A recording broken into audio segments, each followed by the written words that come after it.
قرآن کریم میں اللہ جل شانہ نے جناب نبی کریم صلی اللہ علیہ وسلم نے اپنے بے شمار فرامین میں جو تعلیمات اور ہدایات ہمیں کی ہیں، ان کا حاصل اور خلاصہ ایک لفظ میں اگر بیان کیا جائے تو وہ ہے تقوی۔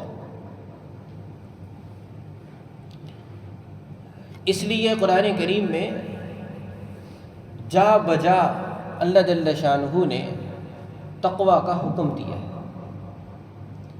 اور اس میں ملنے والی بشارتوں اور انعامات کا تذکرہ کیا ہے۔ عربی زبان میں تو تقوی ہے، اردو میں اس کا ترجمہ کیا جاتا ہے ڈرنا،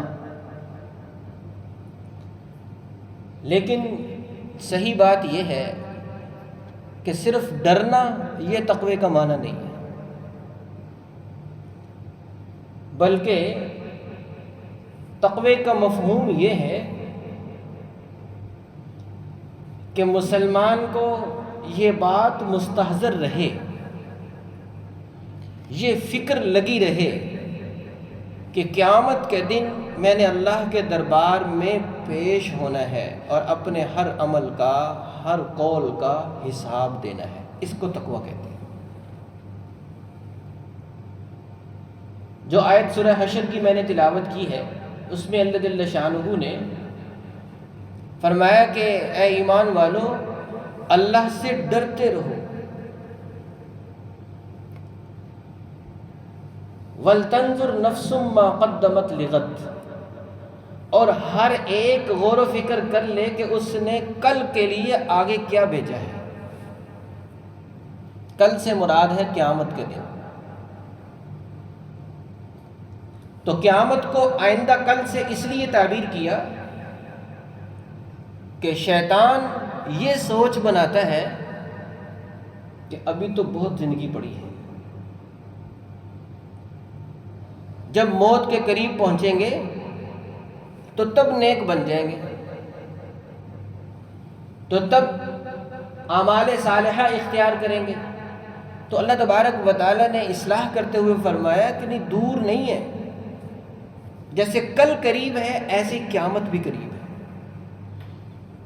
تو کل کے لیے جو کچھ تم نے بھیجا ہے ذرا دیکھ لو وہ کیا ہے۔ وہ اتنا ہے جو کل قیامت کی مصیبتوں میں تمہیں چھٹکارا دلا سکے۔ اور پھر فرمایا کہ واتقوا اللہ، اللہ سے ڈرو۔ یہ تقریباً 1.5 سطر کی چھوٹی سی آیت ہے۔ اللہ جل شانہ نے اس میں 2 مرتبہ تقوی کا حکم دیا کہ اللہ کا ڈر پیدا کرو، اللہ کا ڈر پیدا کرو۔ اور سچی بات یہ ہے کہ اگر کسی کے دل میں اللہ تبارک و تعالیٰ کا ڈر پیدا ہو جائے تو اسے دونوں جہانوں کی سعادتیں حاصل ہو جاتی ہیں، دونوں جہان اس کے ہو جاتے ہیں، کامیابی اس کا مقدر ہو جاتی ہے، جسے اللہ تبارک و تعالیٰ صفت تقوی عطا فرما دیتے ہیں۔ تو تقوی کا مطلب کہ اس بات کی فکر دامنگیر رہے کہ میں نے کل قیامت میں دربار الہی میں پیش ہو کر حساب دینا ہے۔ اب آپ خود سوچئے، اگر معاشرے کے ایک ایک فرد کے دل میں یہ جذبہ ہو، اسے یہ بات یاد ہو کہ میں نے دربار الہی میں پیشی دینی ہے اور حساب دینا ہے، تو بتائیے کیا کوئی کسی کا حق دبا سکتا ہے؟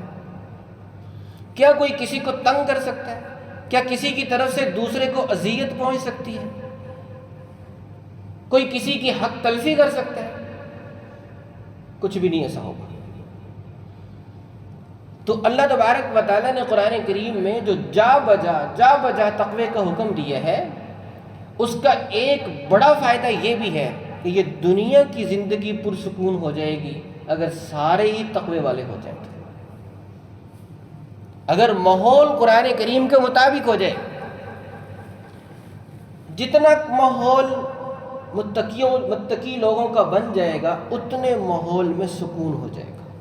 اگر کسی گھر کی چار دیواری میں ساری اللہ تبارک و تعالیٰ کا ڈر رکھنے والے ہیں، دربار الہی میں پیشی کو یاد رکھنے والے ہیں، تو گھر کے جتنے بھی باسی ہوں گے وہ گھر میں سکون محسوس کریں گے۔ اگر ایک خاندان میں یہ چیز پیدا ہو جاتی ہے تو پورے کے پورے خاندان میں محبت ہوگی، ہمدردی کی فضا ہوگی، اپنائیت کا ماحول ہوگا۔ اور اگر کسی ادارے میں، فیکٹری میں، کارخانے میں، کسی بڑے سے بڑے بڑی دکان میں یہ ہو جاتا ہے ایسا کہ جتنے بھی وہاں کام کرنے والے ہیں سب اللہ تبارک و تعالیٰ کے ہاں پیشی کو یاد رکھنے والے ہوں، تو وہ تو دنیا ہی جنت بن جائے گی۔ اس لیے اللہ تبارک و تعالیٰ نے حکم دیا کہ اللہ کا ڈر پیدا کرو۔ کیوں کہ یہ اللہ کا ڈر ایک ایسی چیز ہے جو انسان کو انسان بنا کے رکھتی ہے، انسان کو احتیاط والی زندگی بسر کرنے پہ مجبور کرتی ہے، انسان کو فرائض و واجبات کی ادائیگی پہ آمادہ کرتی ہے، اور انسان کو ناجائز اور حرام سے روک کے رکھتی ہے۔ یہی چیز ہے۔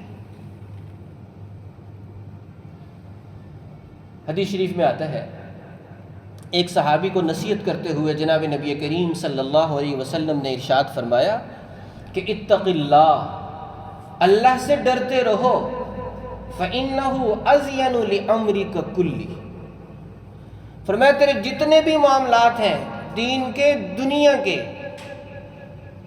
ان سب میں خوبصورتی پیدا ہو جائے گی، زینت پیدا ہو جائے گی اس تقوی کے ذریعے سے۔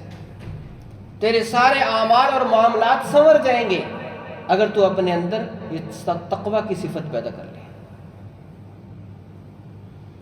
آج بیوٹیشن کا دور ہے،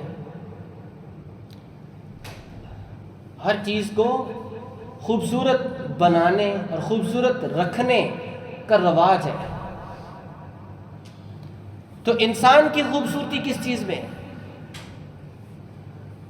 رنگت کے گورا ہونے میں نہیں ہے، بلکہ جو حقیقی خوبصورتی ہے انسان کی وہ ہے تقوی میں۔ اگر کوئی رنگ کا تو گورا ہے لیکن خوف خدا نام کی چیز نہیں، اس میں فکر آخرت نہیں، دوسروں کو حقوق کی طرف اس کا کوئی دھیان نہیں، تو یہ شخص کیا ہوگا؟ یہ دوسروں کے لیے باعث وبال بن جائے گا، باعث اذیت بنا رہے گا۔ تو اصل خوبصورتی کیا ہے؟ فرمایا کہ یہ تقوی ہے جو تمہارے معاملات کو زینت بخشنے والا ہے سب سے زیادہ۔ تو ہمیں یہ تقوی کی صفت اپنے اندر پیدا کرنی چاہیے۔ خود جناب نبی کریم صلی اللہ علیہ وسلم اپنے بارے میں فرماتے ہیں آپ کتنی احتیاط کیا کرتے تھے۔ فرماتے ہیں کہ بعض اوقات جب میں گھر جاتا ہوں تو مجھے بستر پر کھجور پڑی نظر آتی ہے، تو میں اسے اٹھا بھی لیتا ہوں کھانے کے لیے، لیکن ساتھ ہی خیال آتا ہے کہ کہیں ایسا نہ ہو کہ یہ صدقے کی کھجور ہو، تو پھر میں بجائے کھانے کے اس کو وہیں پہ ڈال دیتا ہوں۔ یہ حال آپ اپنا ارشاد فرما رہے ہیں کہ ہمارے لیے اس کے اندر سبق یہ ہے کہ کوئی بھی ہم کام کرنے لگیں یا کہیں سے فائدہ اٹھانے لگیں تو ہم کیا کریں؟ سوچیں کہ کہیں ایسا تو نہیں ہے کہ یہ چیز باعث گرفت ہو جائے گی، اللہ تبارک و تعالیٰ کی ناراضگی کا سبب بن جائے گی۔ یہ چیز پیدا ہونی چاہیے اور بیدار رہنی چاہیے ہر وقت۔ امام اعظم ابو حنیفہ رحمۃ اللہ علیہ جن کی تعلیمات کی روشنی میں ہم قرآن و سنت میں عمل کرتے ہیں، تو ان کے زمانے میں ان کے بارے میں یہ شہرہ تھا کہ ان سے بڑا متقی کوئی نہیں، ان سے زیادہ تقوی اور احتیاط کی زندگی بسر کرنے والا کوئی نہیں ہے۔ تو اللہ تبارک و تعالیٰ نے پھر کمال کی اعلیٰ درجے کی عظمتیں عطا فرمائی۔ تو ان کے حالات میں لکھا ہے کہ یہ کاروبار اپنا کیا کرتے تھے کپڑے کا۔ ان کے ایک پارٹنر تھے حفص بن عبد الرحمن۔ تو ایک مرتبہ انہیں جب کپڑے سپرد کیے فروخت کرنے کے لیے، تو ساتھ یہ فرمایا کہ یہ ایک کپڑا اس کے اندر ایسا ہے جو عیب دار ہے، تو جب تم فروخت کرنے لگو تو کسٹمر کو بتا دینا کہ اس میں یہ عیب ہے، بغیر بتائے فروخت نہ کرنا۔ اس نے کہا کہ جی ٹھیک ہے۔ بعد میں پتہ چلا، اس نے کہا کہ مجھے تو یاد ہی نہیں رہا، کپڑا فروخت کرتے وقت سارے بیچے تو ساتھ ہی وہ بھی بک گئے، اور یہ بھی معلوم نہیں کہ خریدار کون ہے۔ اب ذرا دیکھیے، احتیاط دیکھیے، امام ابو حنیفہ رحمۃ اللہ علیہ نے اس کپڑے کے مجموعے سے جتنی رقم حاصل ہوئی تھی وہ ساری کی ساری صدقہ کرتی، کہ اس کپڑے میں، اس پیسے، اس رقم میں اس کپڑے کے پیسے بھی شامل ہیں جو عیب دار تھا لیکن بتائے بغیر فروخت کیا گیا تھا، اور وہ کتنی تھی؟ 20,000 درہم تھی۔ 20,000 درہم کی خطیر رقم امام ابو حنیفہ رحمۃ اللہ علیہ نے وہ صدقہ کر دی، ساری کی ساری صدقہ کر دی۔ یہ چیز اور یہ ہمت اور یہ حوصلہ انسان میں تب پیدا ہوتا ہے کہ جب اسے یاد ہے کہ میں نے دربار الہی میں پیش ہونا۔ تو اللہ تعالیٰ قرآن کریم میں فرما رہے ہیں کہ اے ایمان والو، اتقوا اللہ، اللہ سے ڈرتے رہو، اپنے دلوں میں خوف خدا کے بسیرے کرو، اور ہر وقت یہ بات یاد رکھو کہ ایک دن تم نے میرے ہاں پیش ہونا ہے، اور وَلْتَنْظُرْ نَفْسٌ مَّا قَدَّمَتْ لِغَدٍ، 24 گھنٹے میں تم جو کچھ کہہ رہے ہو، جو کچھ کر رہے ہو، غور و فکر کرو کہ کل کام آنے کے لیے اس میں سے کیا ہے تمہارے پاس۔ صرف نگاہ اسی پہ نہ رہے کہ یہ جو ختم ہو جانے والی دنیا ہے اس کی راحتیں میں نے کیسے حاصل کرنی ہے،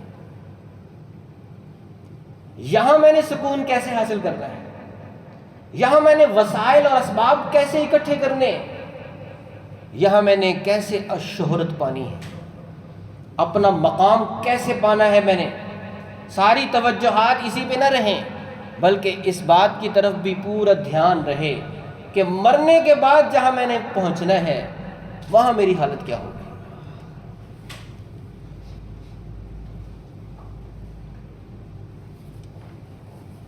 تو انہی کے بارے میں امام ابو حنیفہ رحمۃ اللہ علیہ کے بارے میں آتا ہے کہ ایک مرتبہ ایسا ہوا کہ کچھ لوگ لوٹ مار کر کے بکریاں لے کر آئے، اور آ کے انہوں نے کوفہ میں وہ فروخت کر دی۔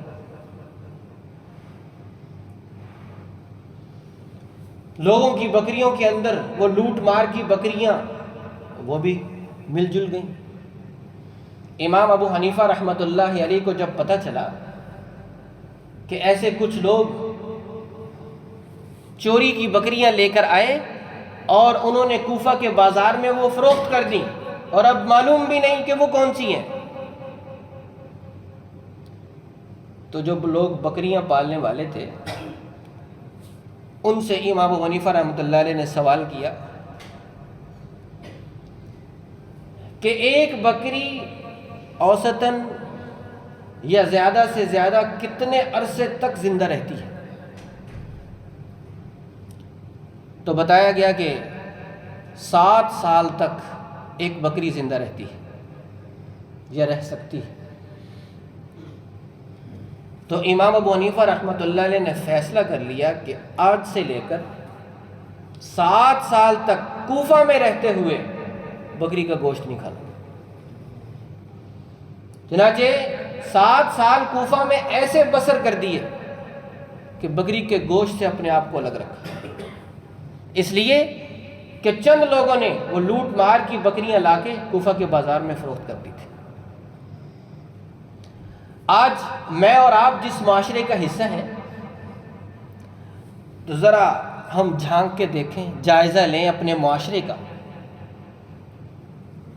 کہ ہمارے معاملات کیسے ہیں، اور خاص طور پر کھانے پینے کے حوالے سے، مال و دولت کو جمع کرنے کے حوالے سے، مالی فوائد حاصل کرنے کے اعتبار سے ہم کیسے ہیں، ہم کہاں کھڑے ہیں؟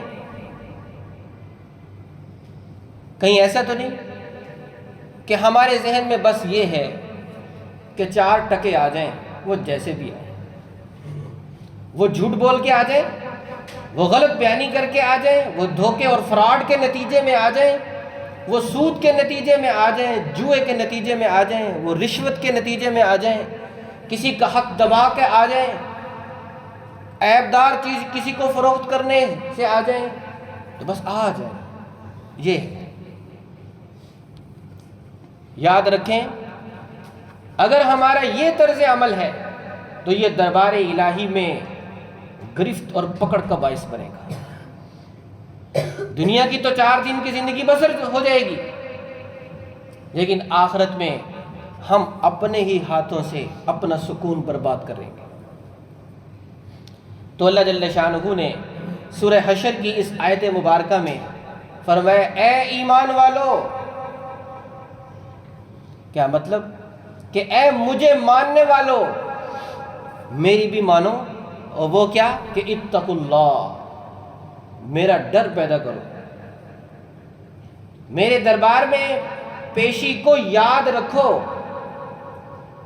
اور جو تم نے مجھے حساب کتاب دینا ہے اس کی تیاری کرو۔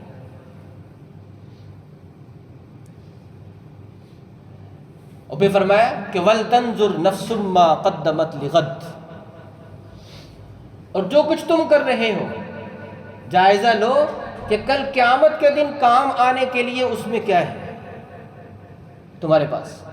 پھر فرمایا دوسری مرتبہ کہ وَاتَّقُوا اللَّهَ، اللہ کا ڈر پیدا کرو اپنے دلوں میں۔ ان اللہ خبیر بما تعملون، بلا شبہ اللہ تبارک و تعالیٰ کو تمہارے اعمال کی پوری خبر ہے۔ ایک انسان دوسرے انسان سے تو اپنا معاملہ چھپا سکتا ہے، لیکن اللہ جل شانہ سے کوئی چیز چھپائی نہیں جا سکتی۔ تو اگر ہم یہ چاہتے ہیں کہ شریعت کی جتنی بھی تعلیمات ہیں ان پر عمل کرنا ہمارے لیے آسان ہو جائے، تو اس کا طریقہ کیا ہے کہ ہم اپنے دل میں اللہ تبارک و تعالیٰ کا ڈر پیدا کریں، اللہ تبارک و تعالیٰ کا خوف پیدا کریں، دربار الہی میں جواب دہی کا احساس تازہ رکھیں۔ بس یہ چیز جب پیدا ہو جائے گی تو انشاءاللہ فرائض و واجبات بھی ادا ہوتے رہیں گے، ناجائز اور حرام سے بھی ہم بچتے رہیں گے، بلکہ جو شبہ والی چیزیں ہیں ان سے بھی ہمیں اپنے آپ کو بچا کر رکھنا ہے۔ حدیث میں آتا ہے کہ ان الحلال بین وان الحرام بین وبینہما مشتبہات، کہ حلال بھی واضح ہے، حرام بھی واضح ہے، ان دونوں کے درمیان میں کچھ شبہ والی چیزیں ہیں۔ لا یعلمہن کثیر من الناس، لوگوں کی اکثریت ان سے نا واقف ہے۔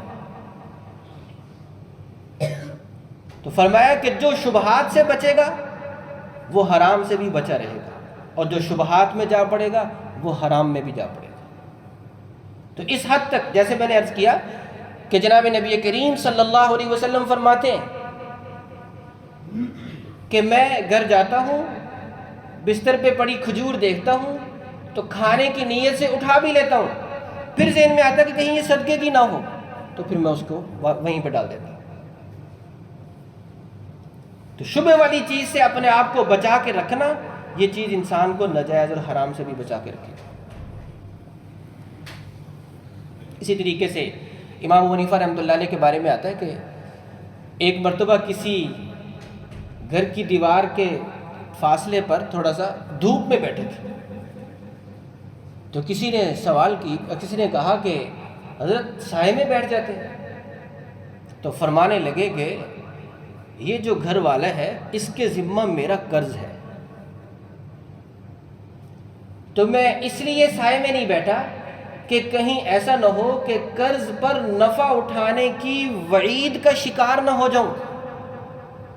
اور پھر فرمایا کہ لیکن میں عام لوگوں کے لیے تو اس کو واجب نہیں سمجھتا، لیکن علم والے کو چاہیے کہ وہ اپنے علم پر دوسروں سے زیادہ عمل کرے، اس لیے میں اپنے مقروض کے گھر کی دیوار کے سائے میں نہیں بیٹھا، دھوپ میں بیٹھنا گوارا کر لیا۔ اس درجے کی جب احتیاط ہوگی تو پھر انشاءاللہ اللہ تبارک و تعالیٰ کی سری ناراضگی سے بھی ہم بچ پائیں گے۔ دعا ہے کہ اللہ جل شانہ ہم سب کو خوف خدا اپنے دلوں میں پیدا کرنے کی توفیق عطا فرمائے۔ وآخر دعوانا الحمدللہ۔